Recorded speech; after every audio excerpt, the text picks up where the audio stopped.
I'll catch up. All right, good evening. Let's call this meeting to order. Start with roll call. We have an excused absence for Kayla. Fred? Here. Nora? Or Eleanor? Am I supposed to say printed name or preferred? Or? Here, either way. Okay. Obviously, I'm present. Dr. Lene Powell-Wilson. Here. And Patrick Vale. Here. And then another excused absence for Catherine White this evening.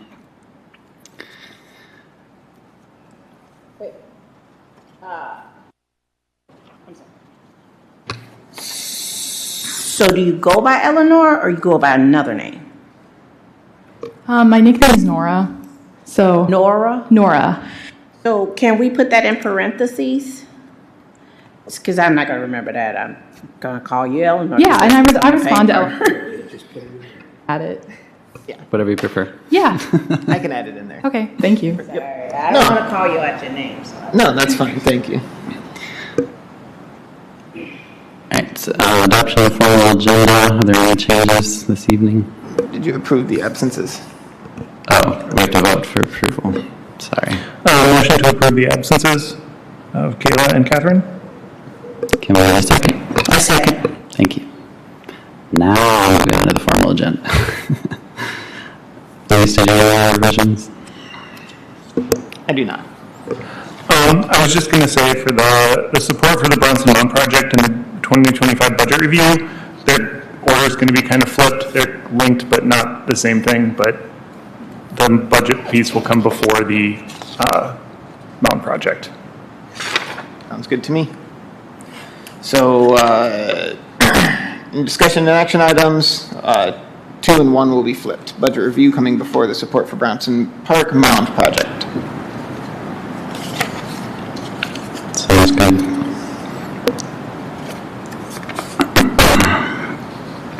Motion to approve as amended. Motion to approve as amended. And a second. Second. Thank you.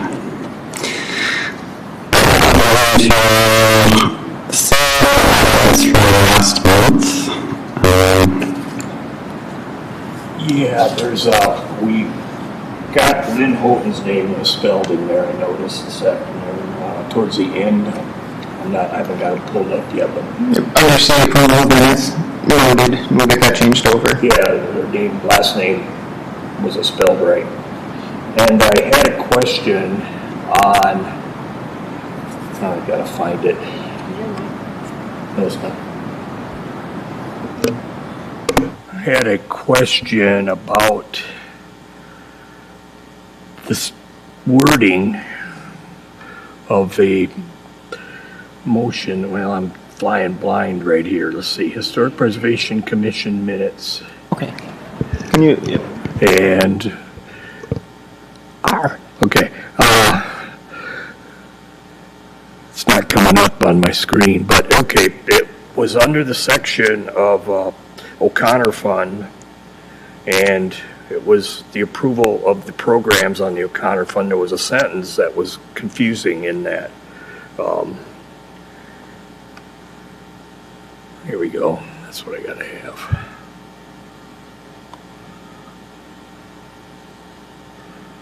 Let's see. Approval of minutes.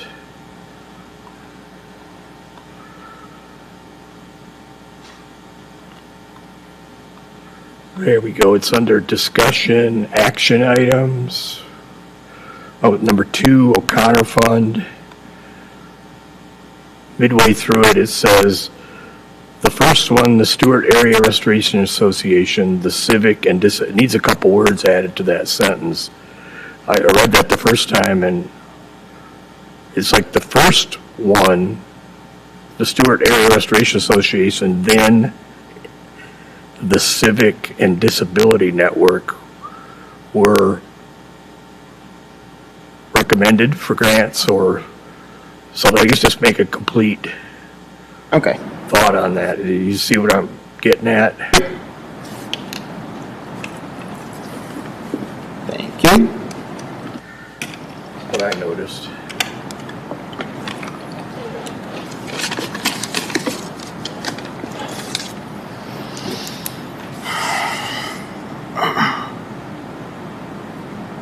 Anyone else have any? I have a little small one. Under public comments, gas number 1, that H on the second line has should not be small. Character. I think that was the only one I saw. Okay.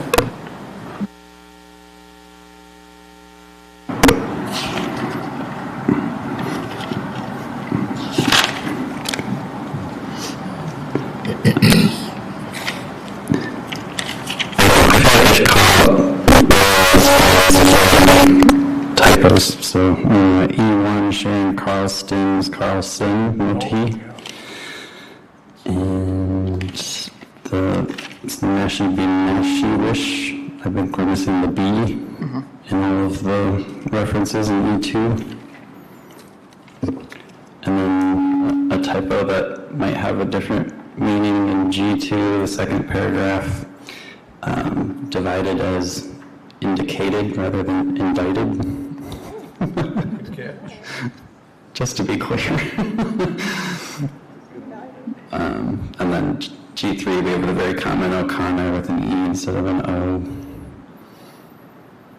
But that's all I'll say. Thank you. You missed your calling as a teacher. Motion to approve as amended, the minutes from last month.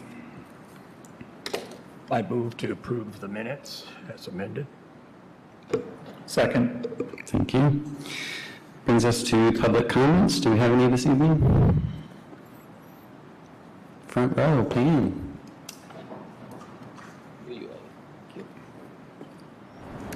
Pam O'Connor, City of Kalamazoo, former commissioner, co-founder of the O'Connor Fund. I know it's going to be discussed later, but I would like to address and offer my support for making a gift to the Gun Lake Band for the signage interpretation project. We have talked about it a lot, and although we do not yet have a formal gift-making policy, this is an item that has been with this commission for almost 2 decades. And it's now finally come to fruition, and I think you should vote yes. Thank you. Thank you. Anyone else? No? Any submitted previously? Nope. Okay, moving on to reports then. Financial report, I think, is that the one you have packets for, or is that a different one? No, that's for the discussion items. So this is just what was in the packet for the whole commission. Yep. So this is just our run-of-the-mill city expenditure and budget reports, rather budget reports and expenditure reports. I won't spend too long on this because I know that this is going to be touched on later by Patrick. Again, as I alluded to next time, and just to be able to walk Nora through this as well, when you're reading these sheets, I know that there's a lot of stuff on these budget reports. This is for internal funds that are held with the City of Kalamazoo for the Historic Preservation Commission. Our balance right now remaining inside of that fund is $1,276.27. And that's right on the first line, as far to the right as you can go. It'll always be on these sheets.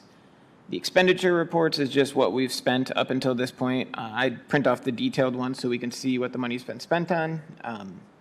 You can kind of triangulate those two of those together. Does anyone have any questions about this?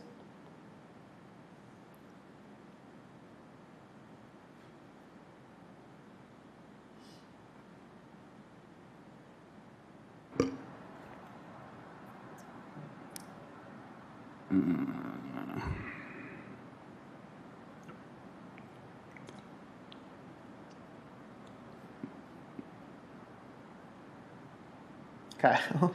Sorry, I'm just trying to find the line. So it cost us like $650 to print and frame the awards? No. Cost us $132.95. It prints off funky, but Okay. it's just above it. I was kind of confused by that. I'm always kind of confused by it, but I think that might be the total of those, of the items that are underneath professional and contractual services. I think that's the total of all of them together.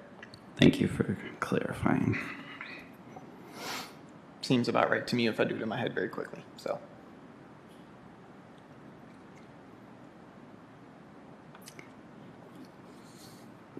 Okay, any other comments or questions from the commissioners on the budget report? Well, financial report, I guess. Seeing none, let's move on to the O'Connor Fund report. Yep, and this is just then, again, the monthly report talking about the funds that are held at the Kalamazoo Community Foundation and the O'Connor Fund for Historic Preservation in the city of Kalamazoo. I think I like this format that I've come up with so we can see month over month, but in O'Connor 1, you can see that in August we have $68,202.54 as the net assets, and that's up about $1,000 from last month. And the current available balance is $14,968.25. O'Connor 2, $426,354.90 in net assets, which is up about $3,000 from July, and the current available balance is $57,811.29. Thank you. Yep. Anything further on that? And again, that does not include the 20,000 grant has not been paid out of that yet. Correct. Yep. As that'll be on a reimbursable basis anyways, so we could earmark it if we wanted to, kind of, in our minds. Probably be helpful. All right, next report is on the City Hall designation efforts for a local Okay. historic district. Pam, would you like to read this report, or do you want me to? I don't know, but it needs to be read. Okay. Assuming everyone has read it. That's what I always like to assume that personally, so. Yeah, and I'm still, people are busy people, I guess, when they get that high up in the organization, so I'm still looking to get the meeting scheduled with them, touched base with them, but looking to get it scheduled. People have questions, I can entertain those first. I think the Encore magazine article about it would be great publicity. The Encore magazine expressing interest in publishing an article about it would get the word out there to a lot of people. Just a statement. Yeah, I agree, and I think that the publicity around it, publicity or awareness, whatever word you choose to use, is going to be something that's very important, obviously, that we undertake appropriately, so people don't feel blindsided by this in any capacity. We want the public to know that we're not throwing something at them, and there's not no covert actions happening. We're obviously going to be doing everything by the book as we always have done, and the awareness of that is going to be important to make sure that this goes off smoothly.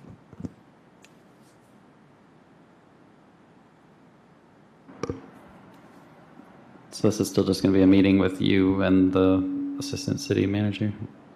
Yep, with the deputy city manager. Deputy city manager.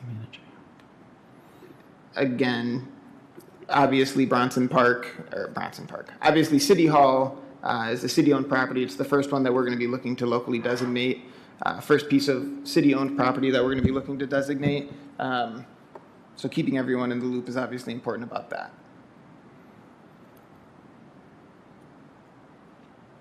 Okay. Moving on then to the grant-making subcommittee report. I'll ask again. Pam, do you want me to read, or do you want to okay, we can just do some recaps. Just wanted to double check with you. I trust that everyone did have the opportunity to read this one as well. Awesome. I was just telling Kyle before the meeting that we've gotten 2 of the documents notarized and signed. I need to send the one over to him for counter signature. I think it came in last week. So we have the Civic as signed, and then we also just got Disability Network as signed and notarized. Just need to get the Stewart one over. thank you so much as well, Pam, for reminding me that the notary services are available at the public library, because I think that that's a great resource for people to be able to go over and use. A couple of things that I've realized in doing this process already. I was really wanting to make sure that everything was airtight in these documents, obviously. Sometimes folks don't update the names of their businesses, and that became a point of contention. Whatever is in the assessing office is what I submitted back to the applicants for signature. Sometimes they hadn't realized that they had not changed the name of businesses since they were first, registered with the office. That is truly just a matter that is between the applicant and the assessor's office, so I told them as such. Another thing that comes up is legal addresses, and sometimes those legal addresses do not reflect what the property owner believes their address is. And those are also kind of sticking points as well. So minor things definitely to look out for us. Okay, I'll look for that soon for the second one. Yep. Any other input on this item? Let's move on to discussion and action items. Reversing the order as previously stated, let's start with the budget review.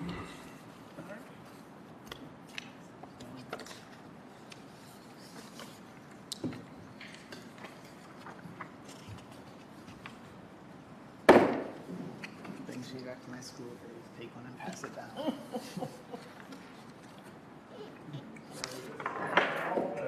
Thank you, Patrick, for making up the packet.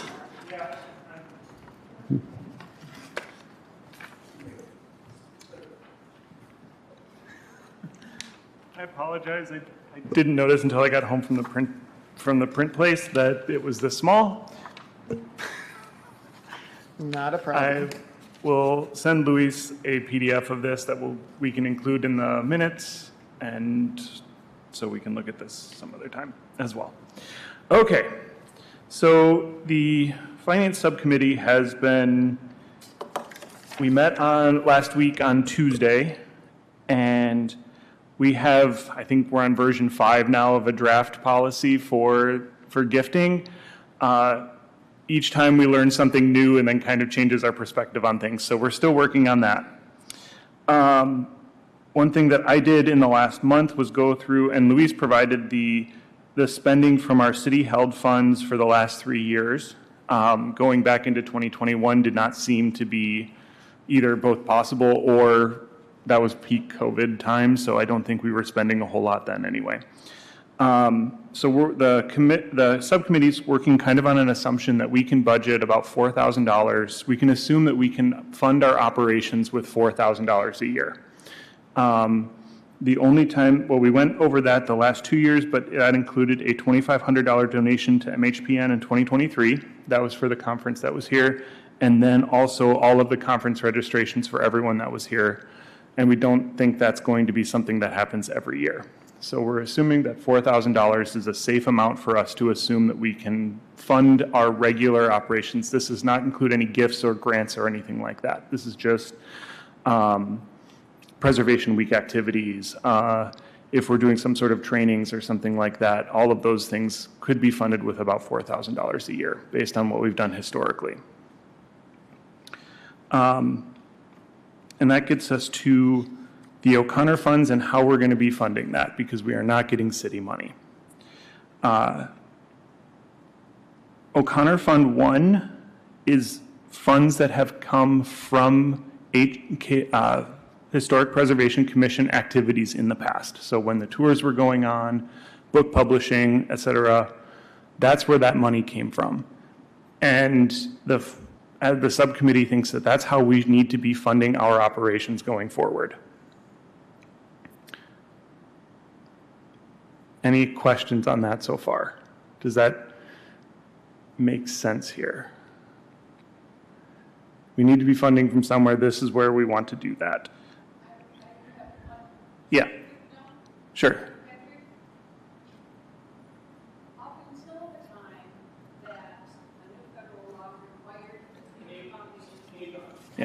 Yeah. Just for minutes later, thank you. Up until the time, which I think was probably 10 or 15 years ago, that the federal government required the community foundation to split from one fund to two All of the income from the sales, book sales, were going into that single account, just so you know.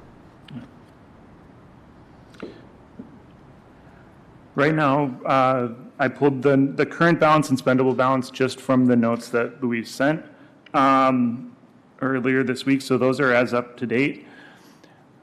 The issue is what we will be getting in new spendable in 2025, which we should be getting that number from the Community Foundation soon, is less than $4,000.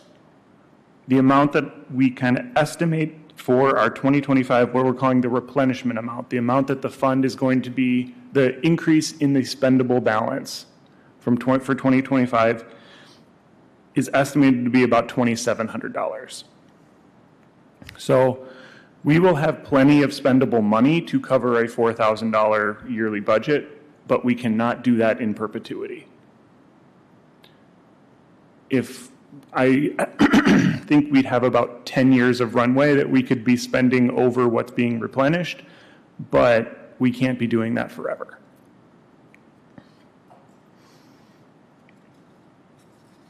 Are we on the same page here? Is that making sense? You know, the amount that we are getting from the returns in new additions to the spendable is less than what we think we would need to spend in a given year.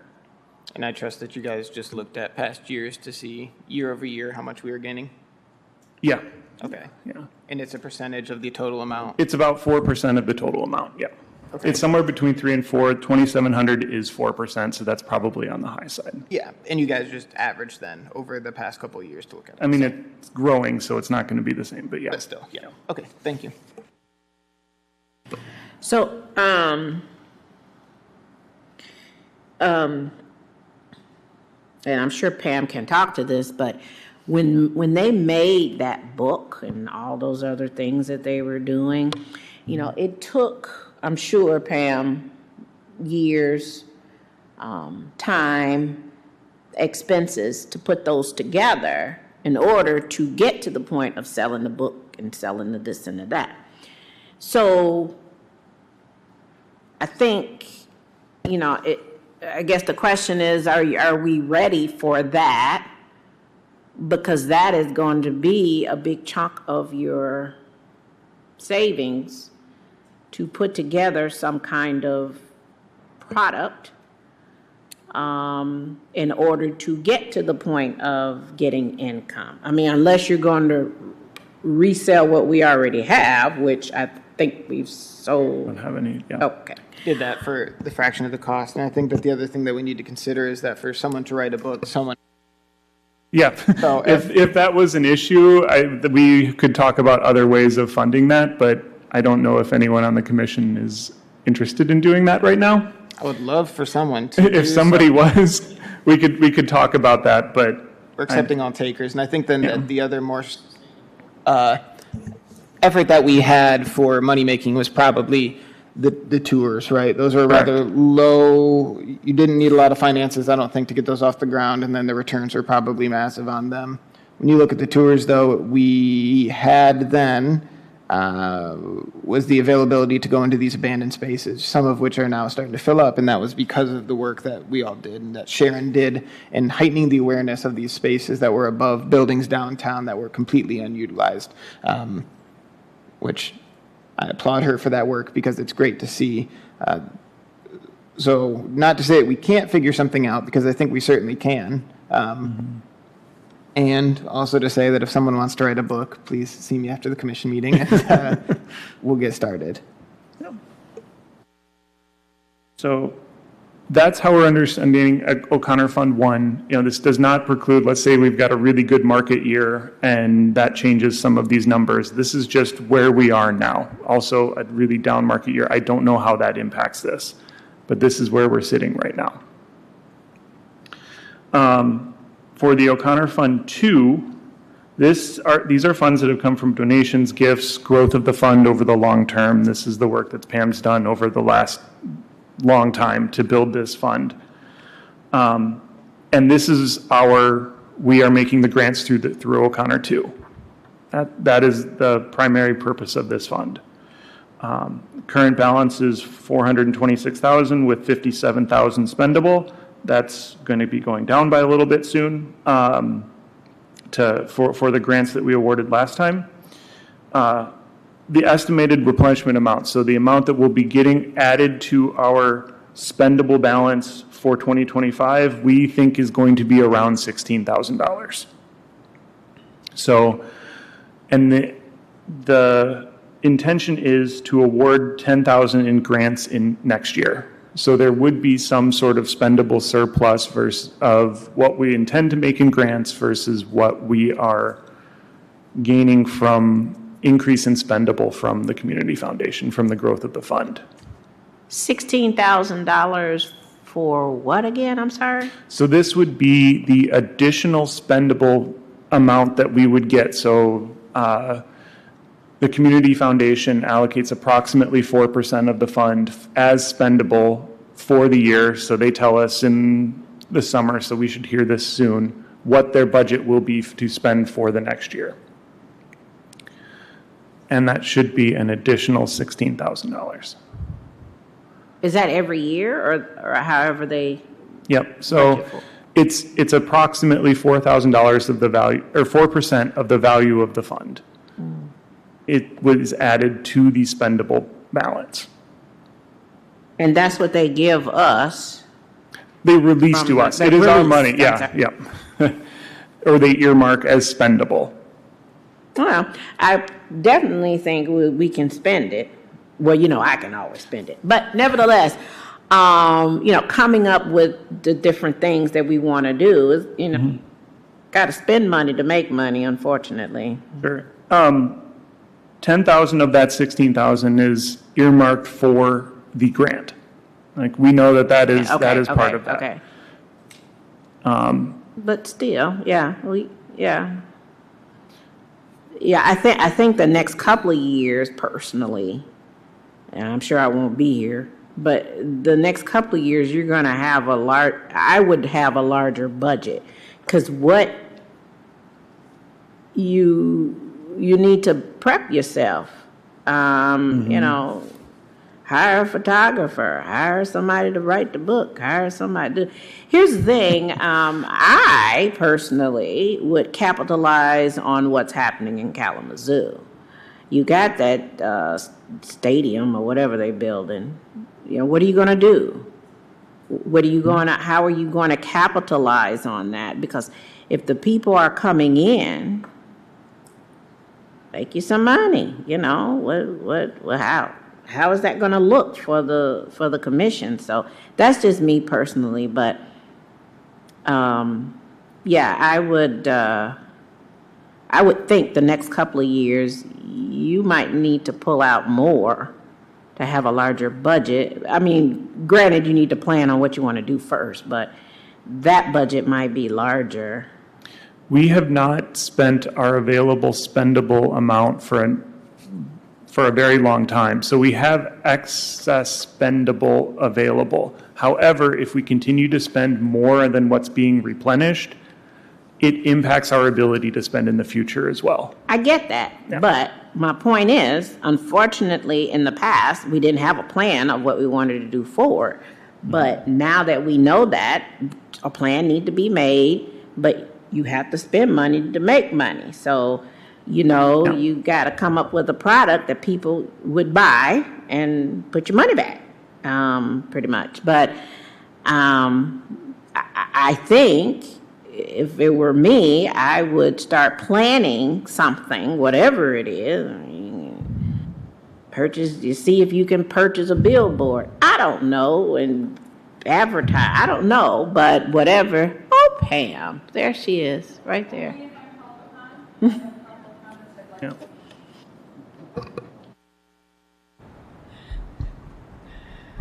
First of all, in a lot of ways, you do have to spend money to make money. We raised money to write a book, and then we are now enjoying the benefits and the income produced as a result of that. On the other hand, the reason that money is at the community foundation is that you don't have to spend it to make it. The investment return there has been fantastic. They have one of the best return rates of any community foundation in the United States. So that's one of the reasons it's there. And I would suggest that we do have a plan, and it's called a grant program. And we will be able to have signs outside of every one of the people that we are assisting with their grants this year. That's part of the agreement. And that will be what we have. I would caution you against trying to drum up a plan that is related to the arena or any other specific thing that does not fall very specifically within the commission's responsibilities and duties. So, and those are very clearly stated in the ordinance. Right. And no, I'm not saying that you do something specifically for the arena, but what I am saying is that the arena supposedly is going to draw these many people to the area. So how can you capitalize on that? You know, what does that mean? I don't know. Maybe you stand outside and sell hot dogs. I don't know. Well, we have the commission has a plan, and that is not part of it right now. Forgive me. But taking what, I think we need to follow the plan that we have. That's my opinion, having been on the commission for many years. I don't know that if we start, what I am very concerned about is that the money is there for the commission to fulfill its duties and responsibilities. So anything outside that, anything that is not preservation related or has to do with preservation education of the public, I think is not where we want to wander. Just my opinion. Yeah, and I get that. And by no means was I saying to do something that's outside of the commission's mission. You know, but how can we capitalize on the people that's supposedly coming to Kalamazoo? So they're here for a concert. Okay, do you have a bus that takes them around to the historical sites? You know, what does that mean? That doesn't mean that it's a modern day thing. It still is pertaining to historical buildings and the history of Kalamazoo. That needs to go in a future plan then. Understood. Okay. But that's something that I believe, that's something you could be thinking about, you know, because, you know, you just said, how are we going to make more money? Well, you can't come up with an idea tomorrow, right? Isn't that what you said? I didn't say we need to make more money. I said we need to. In the next few years, because we're going to, if we keep spending and we don't put money back, we're going to run out, right? We're going to run down the spendable portion. We aren't going to run out. We are going to, yeah. I mean, we'll not run out. We got plenty in reserve. But my point is, the focus should somehow now be thinking of ways to make that money. Write a book. I think we're very traditional to be able to drum up some revenue, and I could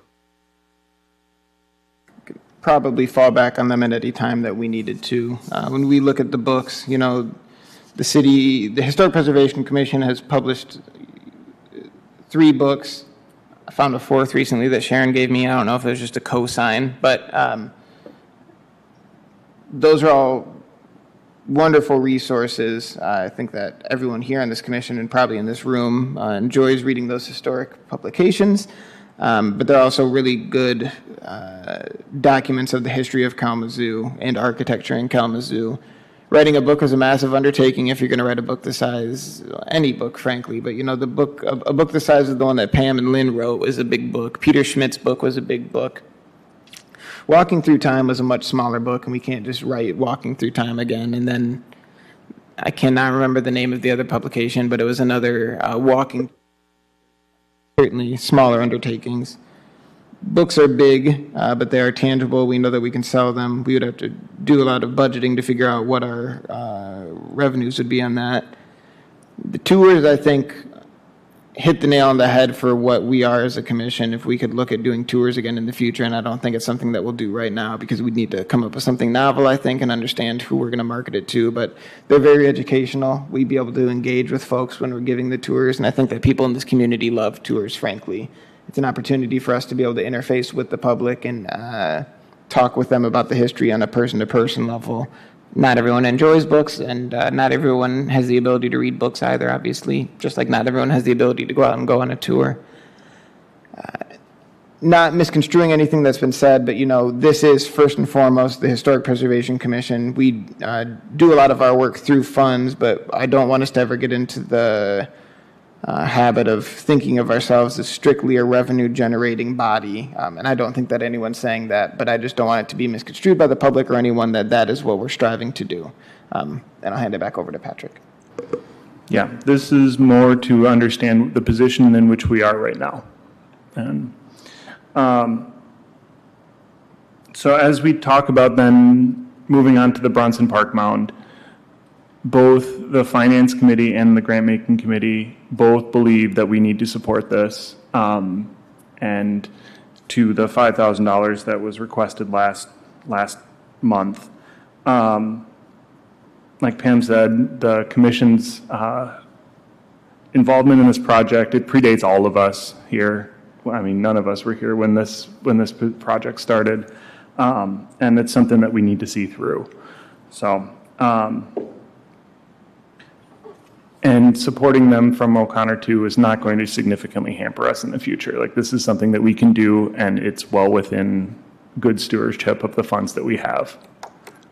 So both of these committees would believe that we should be funding this. And so. Yeah, well, I just want to say thank you for that very thorough report. It's very much appreciated. I'm extremely pleased with the work that we've done.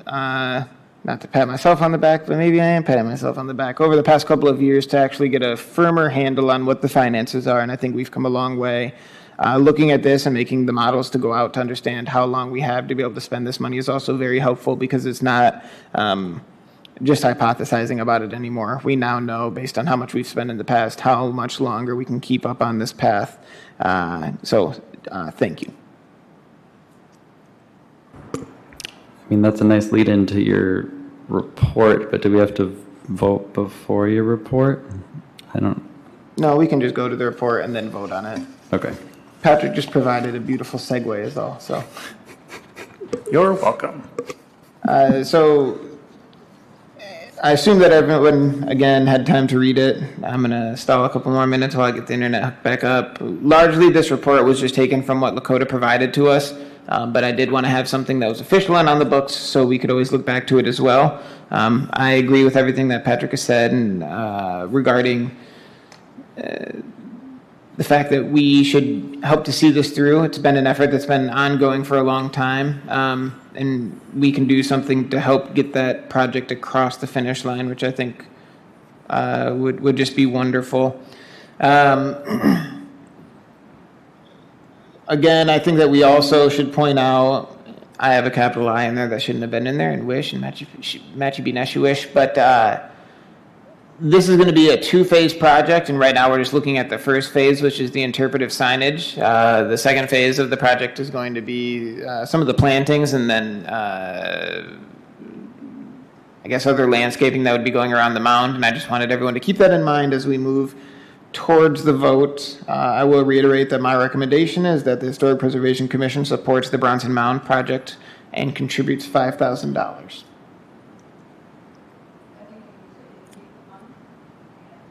I can't make the vote, so when they make it, they'll.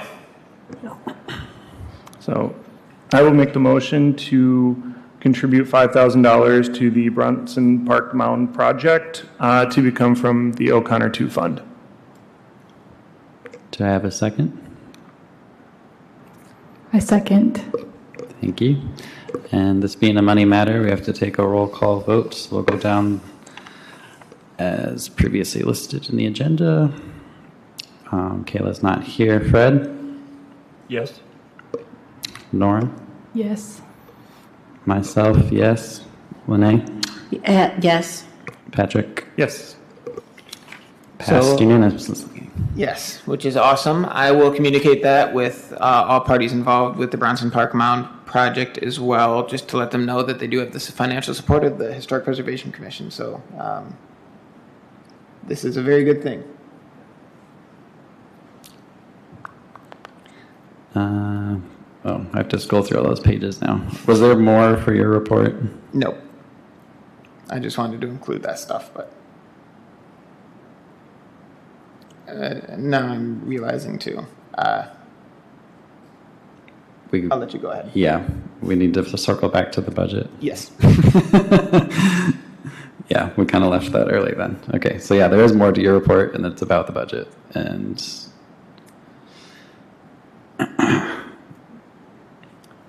And I'll just ask, I guess preliminarily now to Patrick, there had been discussion before of moving money over into the city held fund. Is that something that you disagree with now after making your drawing, or doing your, not drawings, but after doing your research? This budget that is listed here, I do need to get in before the next meeting to the financial folks. So if we want to make edits to the numbers, please just let me know what they are, and I'll make them. Okay.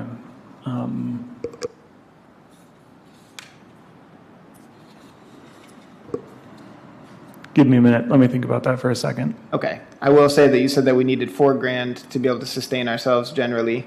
There's a $5,000 proposed transfer. Yep. None of this, this is truly a convenience matter, and it is a convenience fund for ourselves. I think that we could still be able to earmark those funds and look at them and say, okay, we need the $4,000. We just moved that $4,000 over to the city one. You could also make it a lesser amount. I don't think that this is. We just need this to lock it in at the first point. I don't think that is necessarily do or die, because we could also say that we wanted to move money at a later point, or that we don't want to move money. So I don't mean to put pressure on you and put you on this question. I mean, the movement of funds isn't on the agenda, right? Or is that part of budget? Just the budget stuff. And Yeah. included last time, but we wanted to give ourselves, last time being last month, the time to be able to look this over a little bit more before a vote was made.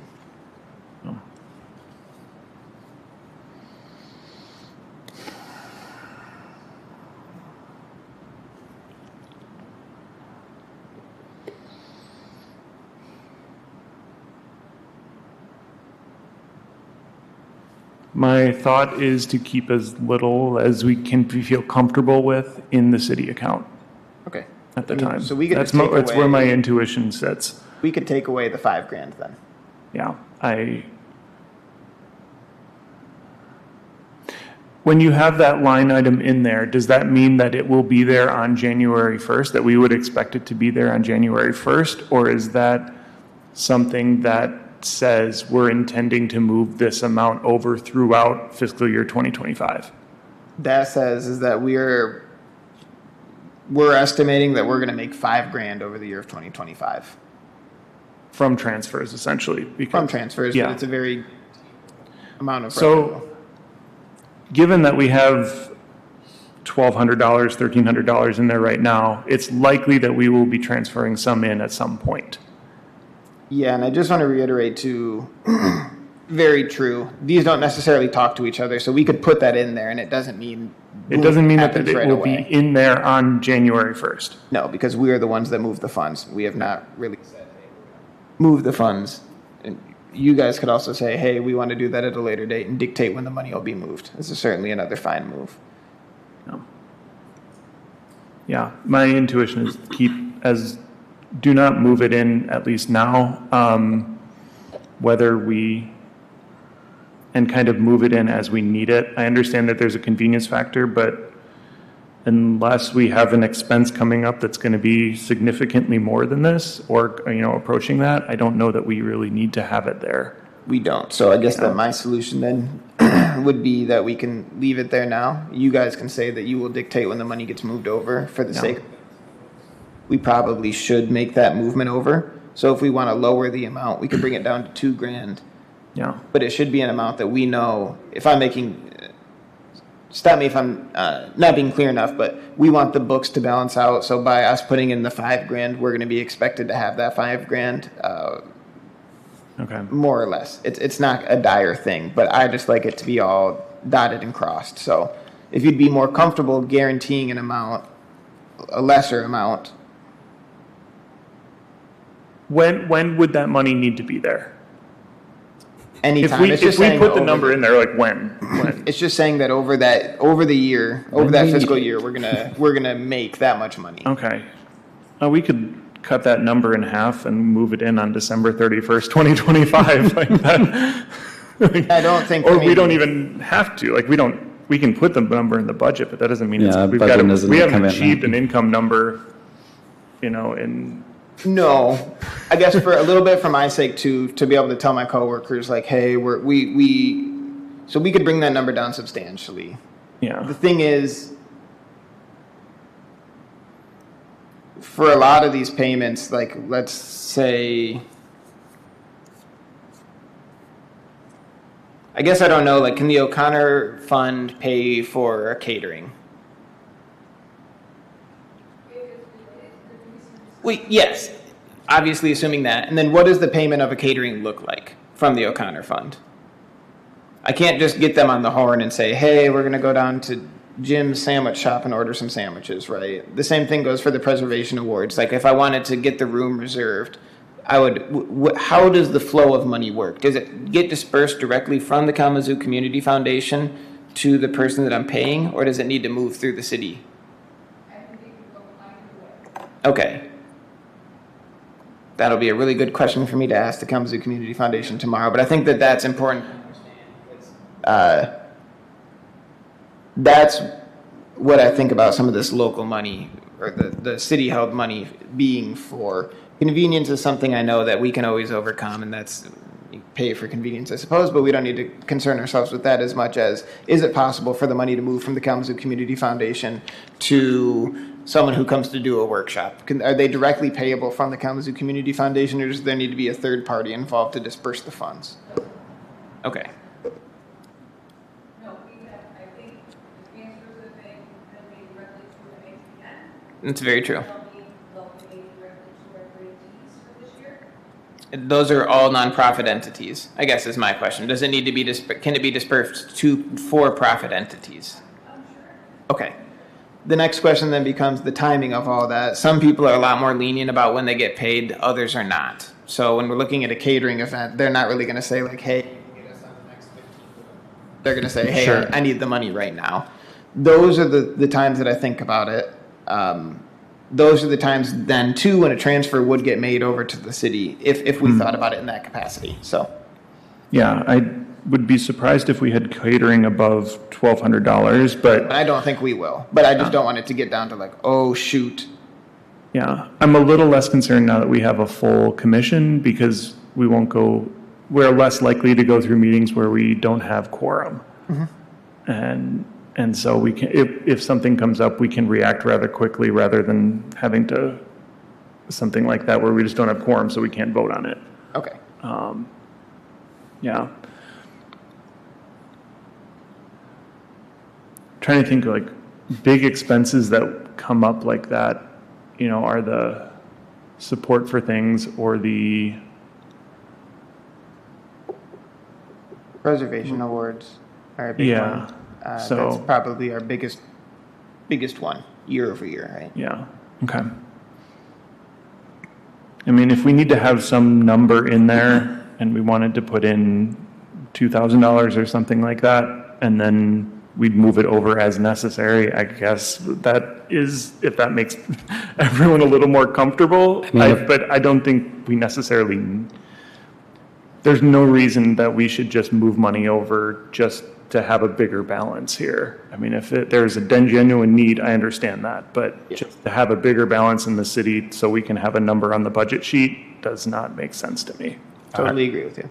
Our operating budget doesn't have to be fully through the city account, even if the Yeah. funding's coming from O'Connor. Our operating budget, we're estimating is 4,000, so we'll be spending probably that much next year. And currently, we don't have that much in the city account, so we Yeah. probably will need to transfer some at some point. But if we wanted to, it's like subtract our current balance from the estimate, that would probably make sense as a number. Yeah, I mean, if 2,600 if that would make, I guess I don't know who's not feeling comfortable right now and what the, Right, what it the all has to be source of voted that on might be. anyway, but Yeah, for the sake of a budget, we do have to vote on approving the budget, even if we Yeah. don't stick to the budget. right. Yeah, so I guess my notion then from hearing this talk would be to move a number that's lower than what people are comfortable with. I want to make sure that everything goes well and that I can bring something that I know I can defend to my colleagues at the city. So if we're saying that 26,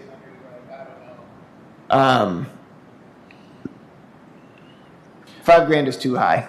We also don't want to have our revenues start to exceed. I mean, I guess we can at the end of the day. We just wouldn't want our expenses to exceed our revenues. So I think that if we went with 2,600, if people are comfortable with that, if not, we could go with $2,000. It doesn't need to be dispersed out. We can put the number in there, but just not disperse it. Yes. Okay, then that's okay with me. Then we've said we've looked at this and $4,000 seems to be what we can operate on in a given year. This is about $4,000. And it probably would get dispersed then, I'm guessing, over to the city account. And I guess to me, what is the concern if we're going to spend the $2,600 extra regardless? Because it's not returning anything. Yeah. So we don't need to move it immediately, but we could move it at some point. I just want to make sure that I can make the books balance, I suppose. So I want you guys to give me a number that is realistic and not say 2,600 if we're not going to ever move it. So if that number is Well, zero, then we can. Then if we're going to be spending directly from O'Connor 1, then we don't need to have it in the budget here. Okay, so then we can just make it Yeah, zero or very close, I suppose. sure. I just mean, don't if- want people to be like, hey, Luis, you brought us this number, and then like, what's going on? So, What, So is what the do you city think? asking how much money we're going to put in their fund? no, and I don't think that it works that way, but for the sake of accounting, it works much better, and I would feel like much more of a team player if I didn't give them numbers that when the accountants were trying to go through and do the audit, they're like, well, what happened here? And then I have to get called or something at the end of the day. And I think it's just best accountancy practices to make sure that we're reflecting things in good faith, right? So if we don't think that we're going to use the money here, that's fine. We can put down to zero, and we can rely upon the O'Connor 1 to do our expending, right? Yeah, I'm okay with that. Yeah. That's fine. Yeah. It's just, is that going to pass muster with the people that you have to send it to? Oh, 100%. Okay, then let's do that. All right, then. All right. So we're changing just that box, or are we changing anything Well, we got to else? change the down, everything below Well, it the too. totals after that. So the totals match, yeah. And I think that a single motion could be reflected saying that that money won't be going in and that it should be deducted from the bottom line item as well. Or you could say the entire sheet should be altered to reflect that none of the money will be transferred over from the O'Connor Fund. Okay. Move so that the budget reflects no money moving from the O'Connor Fund into the city budget, and the expenditure side balances as well. Call for a second. Second. We're not actually spending money, so we don't have to do a roll call, right? Technically, no. I think you still should, but Okay. Fred, Yes. Nora, Yes. myself, yes. Lene, Yes. Patrick, Yep. thank you. we will all be super planners from here on out. We're going to get a big whiteboard and write all the events for the year on it so we can know. I love whiteboards. Exactly. Okay. All right. Okay, so there is another part to your staff report recounting the gravestone cleaning. Yes. The gravestone cleaning. So I know that we had a couple folks show up. You showed up, Kyle, and then some folks from the audience also showed up at the gravestone cleaning. We had about 80 people to show up in total. Gravestone cleaning probably also does the workshop injustice because it covered a litany of things from history of gravestones, history of gravestones and of cemeteries, best cleaning practices, and then best practices for repairing gravestones as well. This was done in conjunction with Atlas Preservation, who was on their 48 states, 48 days gravestone workshop tour of the United States. While Atlas was here, I think that they put up, I think they rated about 3 gravestones and fixed them as well, which is always cool to see. I was also really interested. I had the chance to talk with some folks just about the history of gravestones, as we've discussed before, where the stone is coming from for these gravestones. Apparently, there's very select veins throughout the nation where you're going to be mining a lot of these stones for use, which I thought was fascinating. The style differences that happen in them, and so forward. 80 is a really great turnout, I think. I know it's different than what we generally have at our gravestone cleanings, where it's kind of an all hands on deck, go out there and clean, clean, clean. But I think that bringing, again, folks into the fold is really important. We had people coming from as far as 2.5 hours away to be able to come and attend this workshop, which I thought was awesome, that they're coming to all the way up to Kalamazoo for that. We get to show off our city. Hopefully they went out in the city afterwards and we're able to take in the historic sites and enjoy our downtown.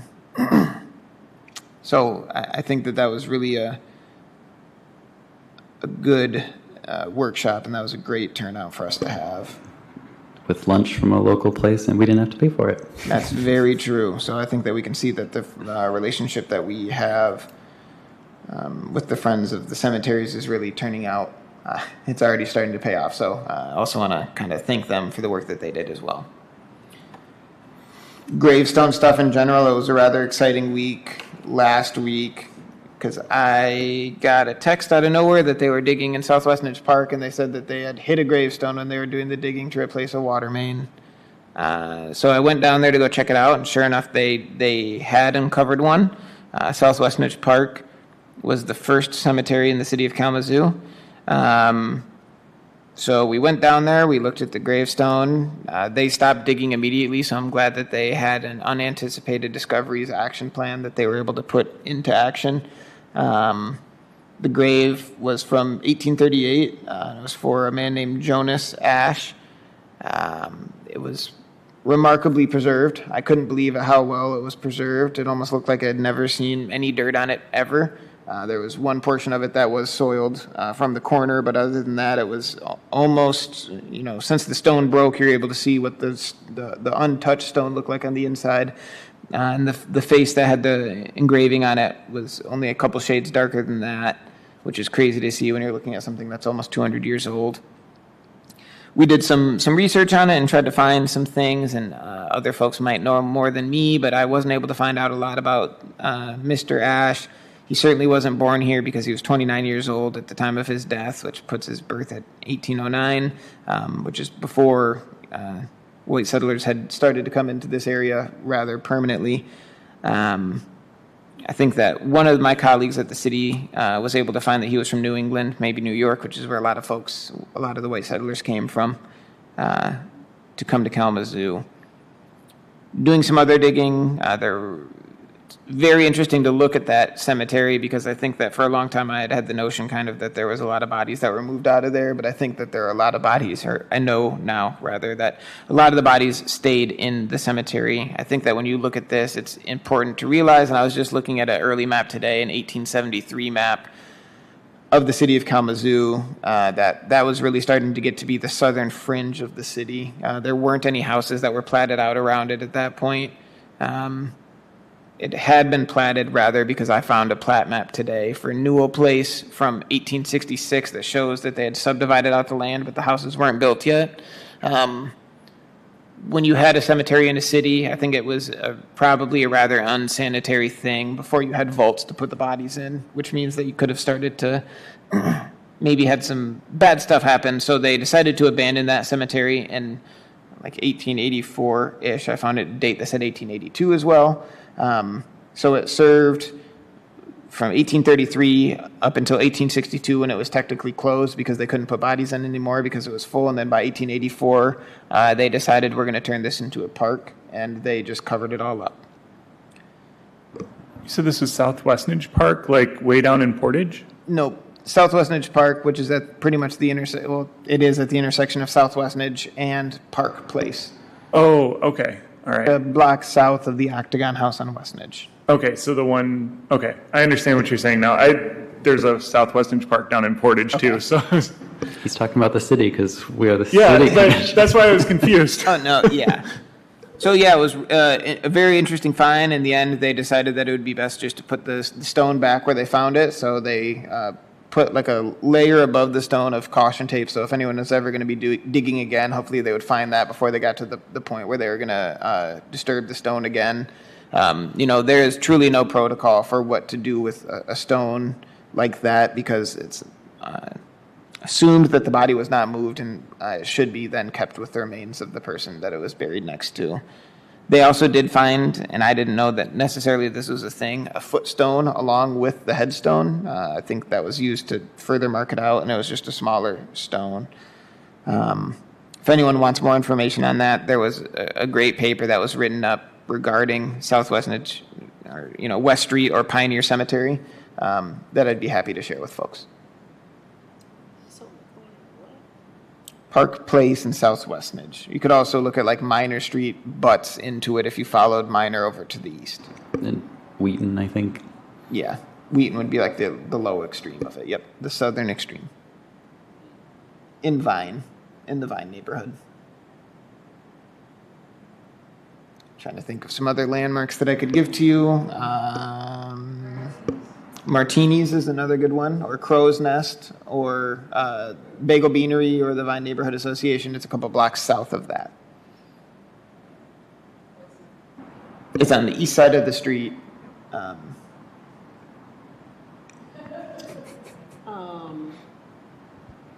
gas station is too far. The gas station is too far. It's a couple blocks north of that. That's a park. It is a park now, but it was originally a cemetery. That was oh. Oh my gosh, why would you do that? There were a lot of newspaper articles that you can see why they did it. It just had fallen into extreme disrepair. Yeah, but that's somebody's risk. There was also some writings about that I can certainly share with you because there was some contention regarding that when it was eventually changed. That's why they have the movie in the park. That is one of the places, yep. Very interesting. Thank you for sharing. Does that conclude your report this evening? Yes, I trust that everyone else could read my historic district reviews, and it's far less exciting than the excitement that I had last week. So, All right. Any other commissioner comments? I see none. Thank you all. Meeting adjourned. thank you.